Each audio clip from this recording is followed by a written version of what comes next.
No. The battery might actually have fallen from the generator. What makes you say that? The shrapnel's position in front of the generator suggests there's a correlation between the two. However, it's unlikely Diana threw the battery at the generator. Not only is the boiler room difficult to see in, the generator is positioned far enough from the concrete platform that Diana, with her wounded arm, would need to stand on the platform's edge to make the shot, which would obviously put her in danger of being attacked by Wolfgang again. Yeah, Wolfgang was really close. He could reach over to me if he wanted. If the battery hadn't been thrown, the only other possibility is that it fell down into the water. And considering the layout of the boiler room, what else could the battery fall off of, except the generator? Are you saying the battery was sitting on top of the generator?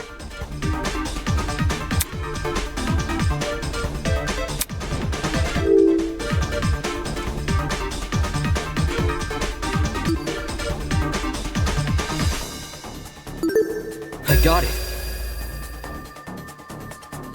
The battery may have been suspended over the generator. Suspended over.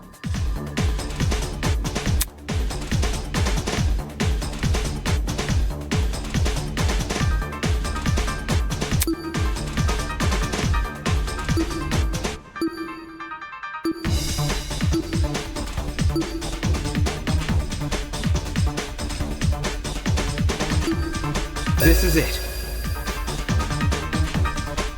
The killer could have tied the extension cord around the battery and slung the battery over the generator.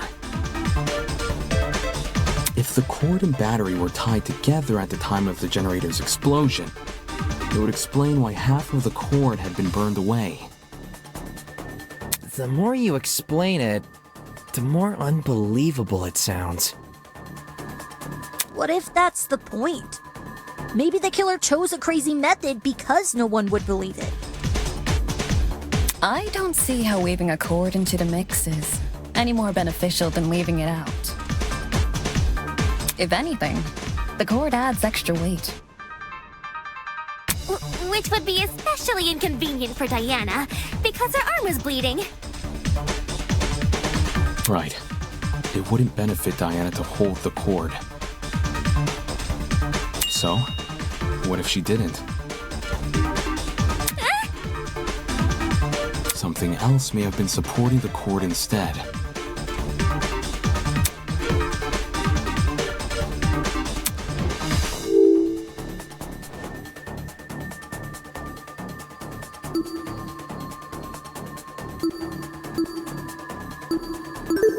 I got it.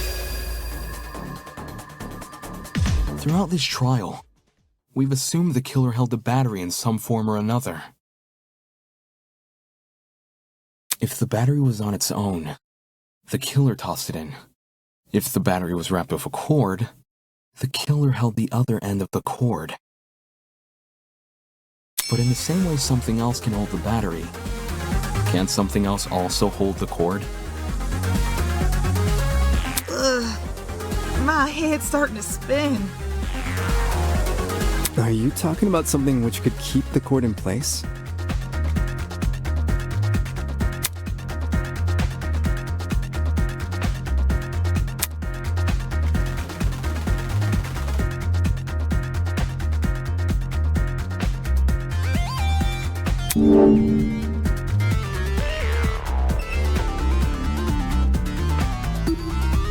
This is it.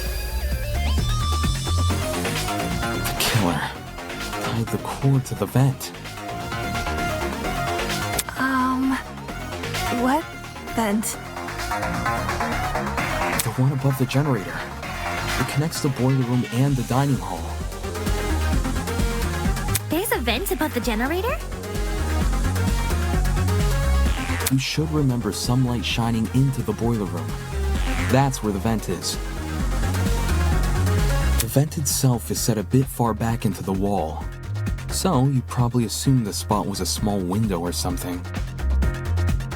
If the boiler room and the dining hall are separated by one vent, does this make the wallpaper thin, or...? There's two vents. The boiler room vent and the dining hall vent. Both are connected via a small ventilation shaft. I was able to get a close look at the boiler room vent after Ava and I woke up, which is why I know these details. How close is close for someone under 6 foot? Ava helped me reach the vent, By? letting me sit on her shoulders.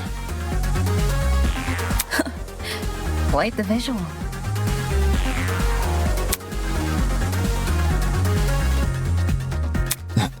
Anyway, if the killer tied one end of the cord to the vent and the other end around the battery, they could suspend the battery over the generator. Something like that would result in an explosion. What do you mean? You say the killer tied one end of the cord to the vent and the other end to the battery. However, indoor extension cords are much longer than regular cords. They can be upwards of 9 or more meters in length, as opposed to the average cord's 2 meters. 9 meters is significantly longer than the distance between the vent and the boiler room floor. If the killer wanted to tie the battery to the cord's other end, they would be tying it to something which is already submerged in water. I see. It is an impossible setup.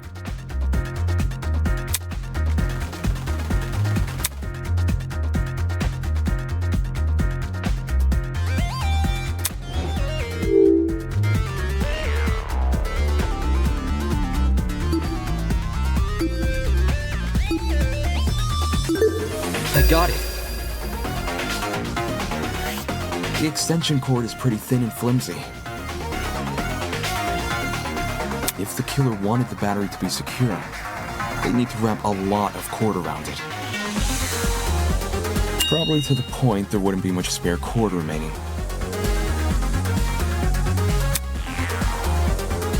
Which is a good thing, because this spare cord is what the battery will be suspended by. So long as the spare cord isn't too long, the battery will sit safely above the water.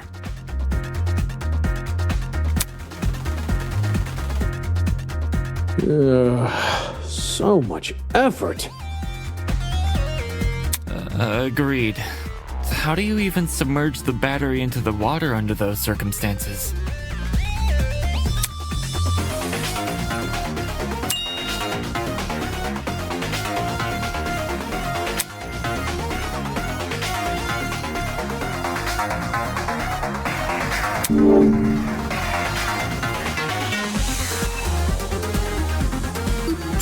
This is it. Like I mentioned earlier, I gave the vent a close look after originally waking up in the boiler room. Part of my inspection included opening the vent to get a better look at the other side. The vent can be opened? Not all the way, but far enough for the vent to cause a domino effect if then closed. In our case, a domino effect involving the extension cord tied to it. If we assume the vent must be open for the battery to remain a safe distance above the water, we end up with a pulley system. To prevent the battery from entering the water, the vent is literally pulling the entire cord backwards. Ergo, it's not just the killer's own measurements keeping the battery in place, but the vent itself.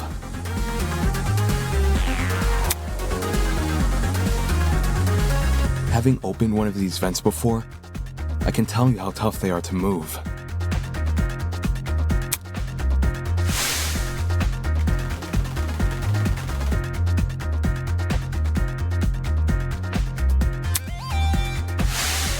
A lightweight battery definitely isn't heavy enough to pull one shut, It takes an actual person to close one.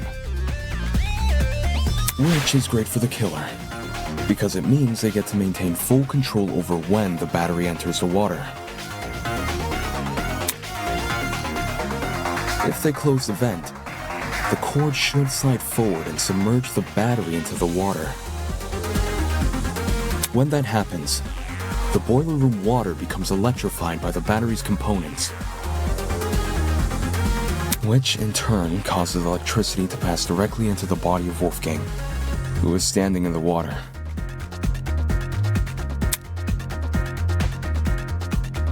Exactly which vent is the cord being tied to? The boiler room vent. Funny. Earlier, you said there's a small vent shaft connecting the boiler room vent to the dining hall vent. Assuming the killer is operating this trap from outside the boiler room, since we know there were only ever 2 people in that room, how would they even be able to reach the boiler room vent? Like you said, there's a separate vent in front of it.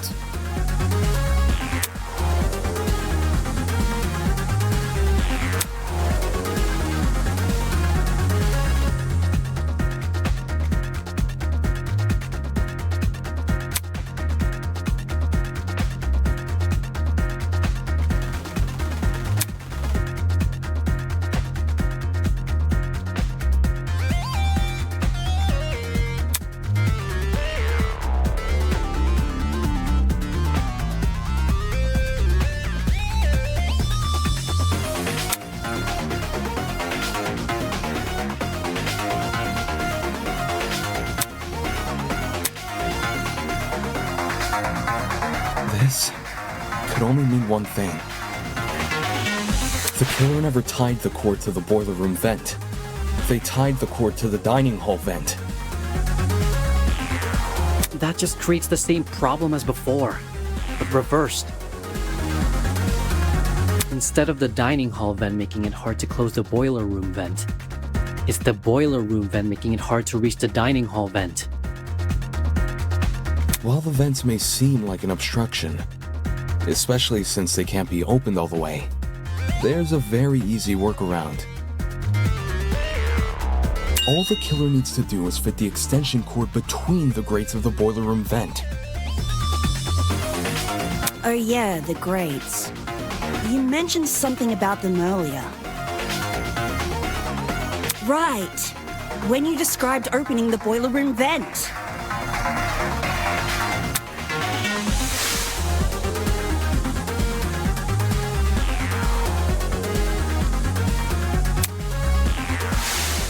If you can fit your fingers between the grates, there's no damn way you can't fit a cord.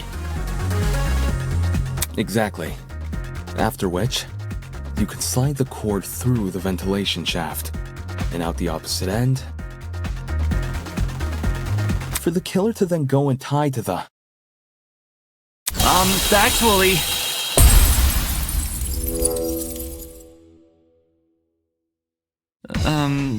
hello? What is it now? There's something I still don't understand about your theory. It's to do with the logistics of the cord. The logistics? Its size.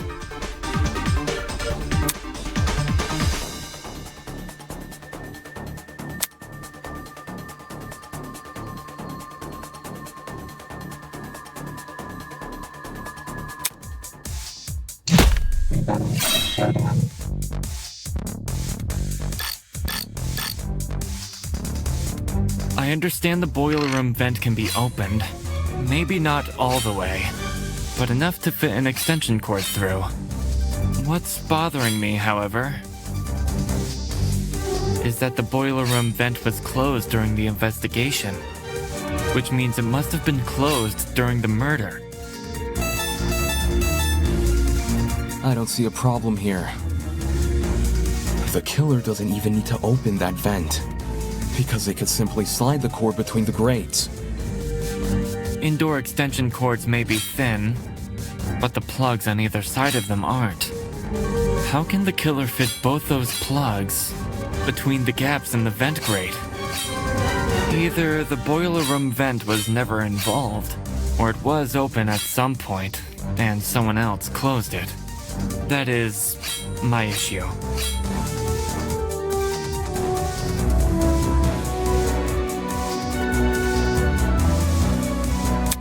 Indoor extension cords may be thin, but the plugs on either side of them aren't. I'll cut through those words!